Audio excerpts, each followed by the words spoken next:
ये है हमारा निज़ाम इंसाफ।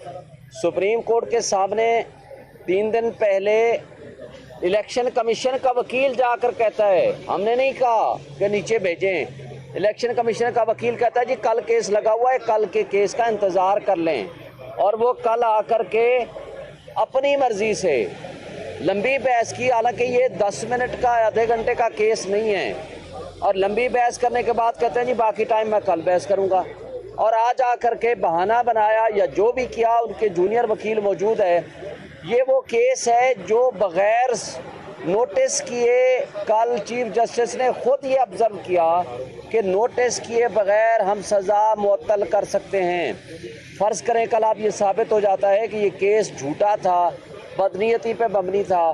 जो 19 दिन आपने इमरान खान को एक झूठे केस में बंद रखा, उसका कौन जजा देगा, उसकी कौन कंपनसेट करेगा।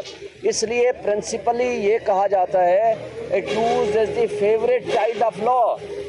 एक एक लम्हा किसी इंसान की लिबर्टी एंड लाइफ का वो ज़ाय नहीं हो सकता।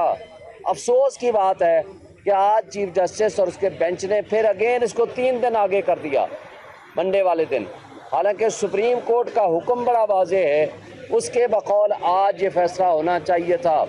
उससे ज़्यादा अफसोसनाक बात यह है कि अभी लतीफ़ खोसा साहब वो लिफ्ट में फंस गए हैं और लिफ्ट ऑपरेटर नहीं मिल रहा हाई कोर्ट को।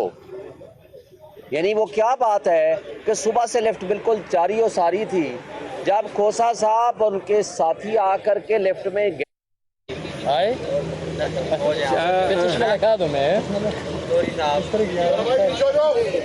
नीचे बैठ गए। बिस्मिल्लाहिर्रहमानिर्रहीम। पता